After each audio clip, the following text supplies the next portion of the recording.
So you're sitting there with $30,000 in the bank. You need a car, your friend is pitching you on starting a business together, and you've been thinking about buying a rental property.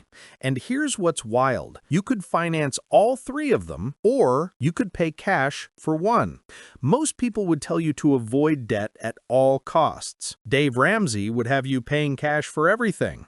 But here's the thing, one of those decisions could make you a millionaire in 10 years, and the other two could leave you broke. And it's probably not the one you think. My name is Carter, and I spend way too much time thinking about how debt is the most misunderstood tool in personal finance. If you're someone who's been told that all debt is bad, that you should never borrow money, or that being debt-free is the ultimate goal, make sure to hit that subscribe button and give this video a thumbs up if this helps you out, because today we're going to completely flip your understanding of debt, and I'm going to show you mathematically why some of the richest people in the world are technically in massive amounts of debt, and why that's exactly what made them rich. Look, I need to start with something that's going to sound completely crazy to most people. Debt isn't actually good or bad. It's a tool. And just like a hammer can build a house or break a window, debt can either multiply your wealth or destroy it. The difference isn't the debt itself, it's what you're using it for. Here's what most people don't realize. According to recent data, the average American household has about $104,000 in total debt. Now, that sounds terrible, right? But here's where it gets really interesting. Over half of all millionaires still have mortgages, and many carry significant debt for investments and businesses. Wait, what? The people with more money aren't afraid of debt? How does that make any sense? This is the paradox that nobody talks about. Millionaires have what's called productive debt, debt that generates more money than it costs. Meanwhile, most Americans have consumptive debt, debt that drains money every month without producing anything in return. Let me show you exactly what I mean with real numbers, because this is where the psychology shifts from debt is scary to, oh my God, I've been thinking about this completely wrong. Let's say you have that $30,000 I mentioned. You're looking at a rental property that costs $150,000. You could save up for 5 more years to buy it in cash, or you could put down $30,000 today and finance $120,000 at 7% interest. Most people would say, Carter, that's a terrible idea. You're paying the bank interest. You're throwing money away. And here's the thing, they're looking at it completely backwards. If you buy that property with a mortgage, your monthly payment is about $800. But let's say you rent it out for $1,500 a month. After the mortgage payment, property taxes, insurance, and maintenance, you're netting around $300 a month. That's $3,600 a year in your pocket. But here's what makes this actually insane. You didn't just make $3,600, you made $3,600 on a $30,000 investment. That's a 12% cash-on-cash return. Meanwhile, the S&P 500 averages about 10% annually. You're beating the stock market before appreciation, before tax benefits, before the fact that your tenant is literally paying off your mortgage. If you waited 5 years to save up $150,000, you missed out on cash flow, appreciation, and mortgage paydown. That free and clear property you're proud of, it actually cost you around $75,000 in opportunity cost. This is what most people don't realize.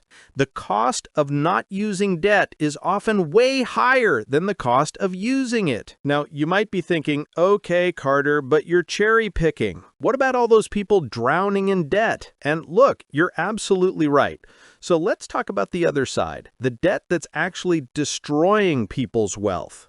Take that same $30,000. Instead of a rental property, you finance a new brand truck. $60,000 truck, $30,000 down, $30,000 financed at 8% over 5 years. Your payment is about $610. Here's the problem. That truck isn't generating income. It's not producing cash flow. It's depreciating fast. So let me break down what actually happened. You put $30,000 down. You paid $36,600 in payments over 5 years. You spent $66,600 to own something now worth $30,000. You lost $36,600. But wait, it gets worse. That $30,000 invested at 10% turns into $48,300 in 5 years. So the actual cost of that truck is $54,900. This is bad debt. Consumptive debt, debt that takes money out of your pocket. And look, if we're talking bad debt, we have to talk about the absolute worst offender, credit cards. The average American has $6,600 in credit card debt. Average interest, 22.25%. Not a typo. If you have $6,600 and make minimum payments, 4 years, you end up paying around $9,600. That's $3,000 in interest, a 45% premium. And here's what frustrates me. That same $6,600 invested at 10% turns into $10,463 in 5 years. The total cost of credit card debt isn't $2,512, it's $6,475. This is why credit cards are a wealth destroyer. Now let's talk business loans. Take a $50,000 SBA loan at 9%. Payment, $1,050. Over 5 years, you pay $63,000. That's $13,000 in interest. Is this good debt or bad debt? It depends entirely on what the business does. If you use the $50,000 to buy equipment that generates $3,000 a month, that's phenomenal. You're paying $1,050 to make $3,000. That's a 47% annual return. But if the business never becomes profitable, terrible debt. You turned good debt into bad debt based on how you used it. Debt is only good if it produces more than it costs. Mortgages, the middle ground. A mortgage on your primary residence isn't good or bad. It's in between. $400,000 house, 20% down. Finance $320,000 at 7%. Payment $2,130. Over 30 years, $767,000 total. $447,000 in interest. Sounds horrible, but real estate historically appreciates 4% annually. $400,000 becomes $1.3 million over 30 years, and you only put down $80,000. If you rent it instead, $590,000 in rent gone forever. So is a mortgage good or bad? It's neutral, not making you rich, not making you poor. Paying it off early, that's essentially a 7% return. But the stock market averages 10%. You're leaving 3% on the table. The leverage principle. This is the concept that unlocks everything. Leverage. You have $100,000, buy one property in cash perfectly, gets you $10,000 a year, 10% return. Or leverage it. Buy 4 properties, $25,000 down each.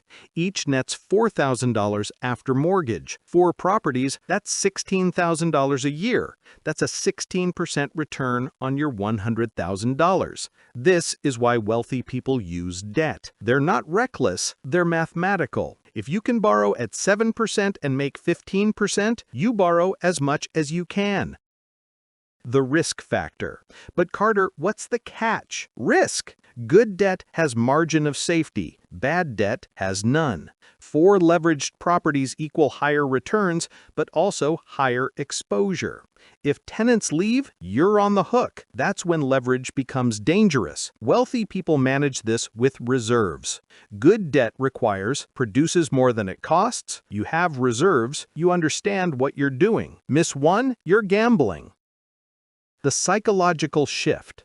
Most people never build wealth because they misunderstand debt. They think debt-free equals ultimate goal. They think borrowing is risk. Wealthy people think opposite.